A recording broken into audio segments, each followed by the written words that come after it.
कंझावाला की घटना पर दिल्ली पुलिस का बयान आया है। एक बड़ी खबर है, वो दिखाएं आपको। दिल्ली पुलिस ने कहा है कि यह मामला एक्सीडेंट का है। दिल्ली पुलिस कह रही है कि रेप नहीं हुआ है, यह मामला एक्सीडेंट का है। घिसटने से लड़की के शरीर के कपड़े फट गए क्योंकि लड़की की जो लाश मिली थी वो बड़ी आपत्तिजनक अवस्था में मिली थी। लड़की के साथ रेप नहीं हुआ है, यह कहा है दिल्ली पुलिस ने।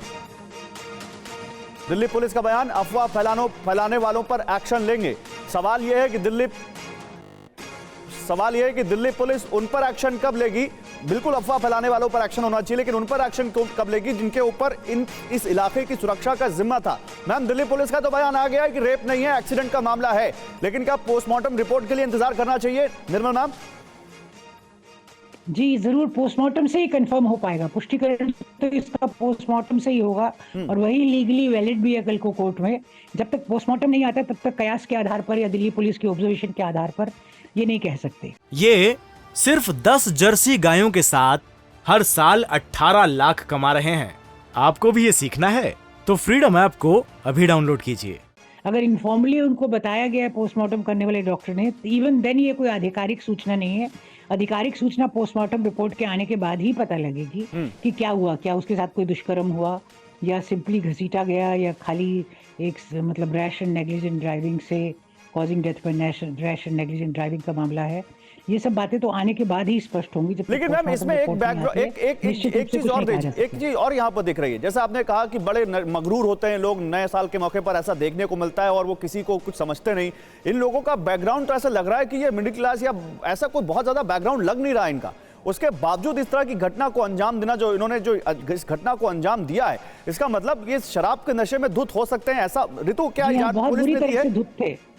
जी बहुत बुरी तरह से लगता है, इनके आचरण से लगता है कि ये बहुत बुरी तरह से धुत थे और इनको बिल्कुल पता नहीं लगा कि लड़की सामने आई है, लड़की घिसट रही है। ऐसा कैसे हो सकता है? इतना तो पता लग ही जाता है अगर कोई चीज हमारी गाड़ी के साथ साथ घिसट रही है। और चाहे ये अच्छे घर के लड़के हैं या उतने ज्यादा बड़े घरों के लड़के नहीं हैं, पर जिम्मेवारी तो इनकी बराबर बनती है ना।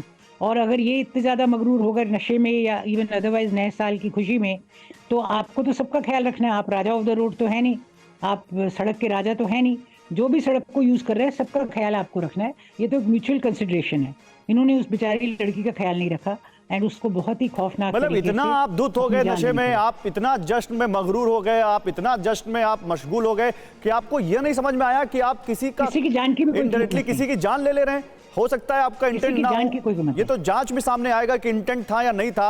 लेकिन इस तरह से जो अभी प्राइमा फेसी पुलिस कह रही है, अगर उसी को आधार माने कि ये एक्सीडेंट है, तो भी आप एक्सीडेंट कर देते हैं, आप बॉडी को घसीटते हुए ले जाते हैं। मतलब समझ में नहीं आ रहा ये क्या सोच क्या रहे थे उस वक्त? मैम, कुछ समझ में आ रहा है आपको? नहीं, ये नॉर्मल केयर एंड कंसिडरेशन अगर इसमें होती है एक अलर्ट ड्राइवर की या राइडर की, तो ये ऐसा नहीं हो पाता कि लड़की कई किलोमीटर तक घसीटी जा रही है। तो ये केयरलेसनेस भी नहीं है, ये कुछ एक्सट्रीम चीज है। मतलब इसको आप साधारण केयरलेस नहीं कह रहे कि कोई आप गाड़ी चला रहे हैं। क्या लगता है निर्मल मैम, किस तरह से इस पूरे मामले की जांच होनी चाहिए? जब आप कह रहे हैं कि ये खुद अपने आप में एक रेयर मामला है, एक्सट्रीम केस है, तो दिल्ली पुलिस को कैसे जांच करनी चाहिए इस पूरे मामले की? मेरे ख्याल से जो धारा है कानून की और केस लॉ के हिसाब से, अधिकतम पेनल्टी वाली धाराएं इन पे लगाई जाएं और अच्छे से फास्ट ट्रैक कोर्स में ट्रायल हो। और सबसे बड़ी बात मैं फिर रिपीट करूंगी कि लड़की एक निम्न वर्गीय परिवार से आती है।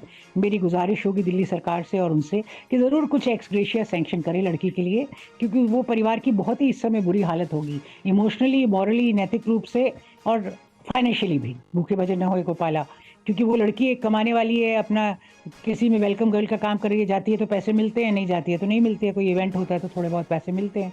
और उसी मजबूरी में वो बेचारी घर से निकली होगी, इतनी रात को लौट रही है कि वो किसी पार्टी को अटेंड करके आ रही है। और अगर वो पार्टी में कमाने के लिए गई है तो बहुत ही मतलब बहुत पैसे की ज़रूरत परिवार को अवश्य होगी। मतलब ये कोई लग्जरी का मामला नहीं है और अवश्य सरकार को उनको कुछ एक्स ग्रेशिया देना चाहिए ताकि तत्काल रिलीफ मिले। कुछ एक्स ग्रेशिया से किसी का आदमी वापस नहीं आता, कुछ नहीं आता, बट एक स्टॉप गैप सा, एक तत्काल रिलीफ थोड़ी बहुत उनको अवश्य मिल जाए, ऐसा वो करें और पूरा तहकीकात करें केस का और पूरे केस को एकदम उसके लॉजिकल। और इसके अलावा उन लोगों के ऊपर भी क्या आपको लगता नहीं कि एक्शन होने चाहिए? उन लोगों पर भी एक्शन होना चाहिए जो उस पूरी बीट के या उस एरिया के इंचार्ज थे?